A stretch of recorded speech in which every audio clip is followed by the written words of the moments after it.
Did you know that your social anxiety, your fears, and your deeply held negative thinking patterns can be permanently replaced with positive ones simply by writing in a notebook every day? This is not a motivational idea. This is now a proven neuroscience fact backed by research from Columbia University. And by the end of this video, you will know exactly how to do it. Let me tell you about John.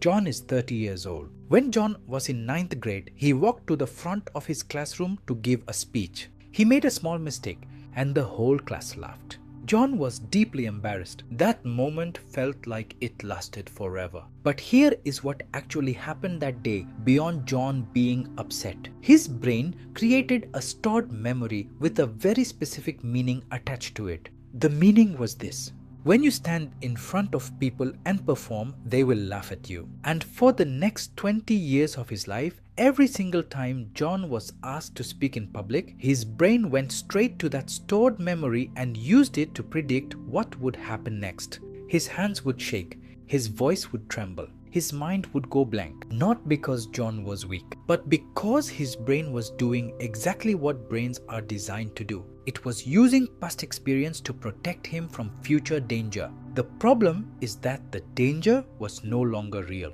but the memory driving the response was. Now here is where the science becomes extraordinary. Researchers at Columbia University, in a landmark study published in the journal Nature Communications, discovered something remarkable about how human memory actually works. They found that negative memories are not fixed or permanent structures in the brain. Every single time a memory is recalled, it enters a brief window of instability where it can be updated, modified, and even fundamentally changed. This process is called memory reconsolidation. And what it means is this: your brain does not store memories the way a computer stores files as fixed, unchangeable data that stays exactly as it was recorded. Your brain reconstructs memories every time it retrieves them. And during that reconstruction process, new information can be woven in. The Columbia University researchers found that positively reinterpreting a negative memory after recalling it actually changes the memory itself, not just how you feel about it temporarily. The memory content itself was measurably different when recalled 1 week later, and even 2 months later. The brain had genuinely updated its stored data. Now think about what that means for John and for you. It means that the negative stored experience controlling your behavior is not a locked file.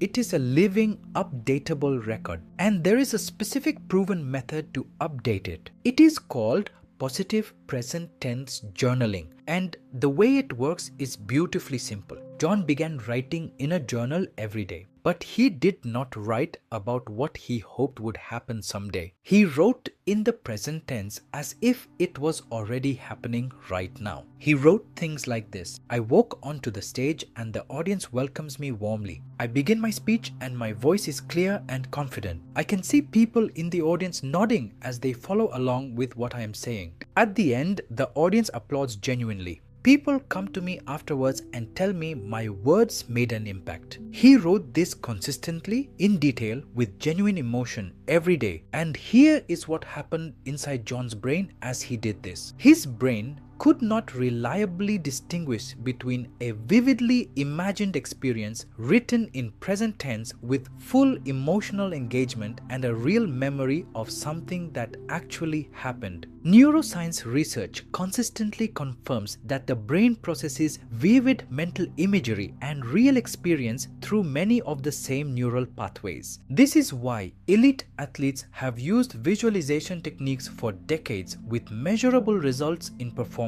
This is why research on positive self-talk journaling, published in peer-reviewed studies, shows significant measurable improvements in anxiety levels, confidence, and psychological well-being. What John was doing was essentially feeding his brain new data about public speaking, new experiences, new outcomes, new meanings. And over several months, those new entries began to compete with and gradually replace the old stored memory from 9th grade. The reconsolidation window was being used consistently to update the file. After a few months, something shifted. When John was asked to give a presentation at work, his brain scanned its stored experiences as it always had. But now it found something different waiting there, a history of confident, well-received performances, and it responded accordingly. It released the hormones and neurochemicals associated with confidence rather than threat. His hands were steady, his voice was clear. He delivered the presentation. Now, here is what makes this method even more powerful when you connect it to what we discussed in the previous video. We talked about how some of your fears, your social anxiety, and your negative thinking patterns may have been inherited biologically from your parents and grandparents. Journaling does not just address the experiences you personally accumulated. Research on positive psychology journaling confirms that it creates new neural pathways that can gradually override deeply embedded patterns of response, regardless of where those patterns originally came from.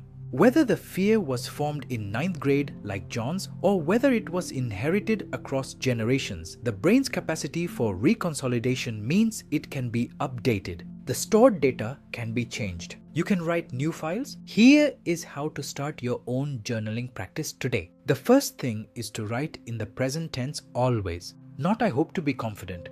Not "one day I will feel calm." Write as if it is already true right now. I am calm. I am clear. People respond to me positively. The second thing is to write with genuine emotional detail. The more vividly you can feel what you are writing as you write it, the more effectively your brain processes it as real experience. The third thing is consistency. This is not a one-time exercise. The Columbia University research showed that memory updates consolidate over time. Daily practice for several weeks and months is what creates lasting change. The fourth thing is specificity. Do not write general statements. Write specific scenes in detail. The more detailed and sensory the entry, the more your brain treats it as genuine lived experience. You can use this method for social anxiety. You can use it for fear of failure. You can use it for the poverty-based thinking patterns that tell you success is not available to people like you.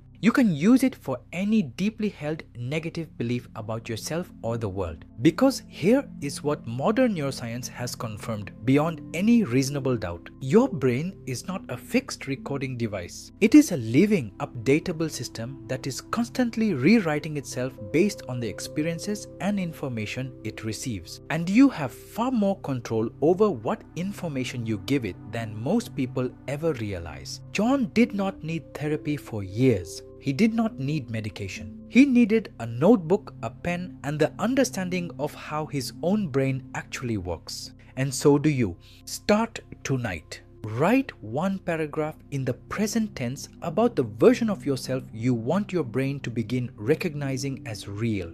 And give it time. Because the brain that has been quietly running old programs for years can absolutely learn to run new ones. It just needs you to start writing them. Alright, that is it for today. I will see you in the next video. Take care.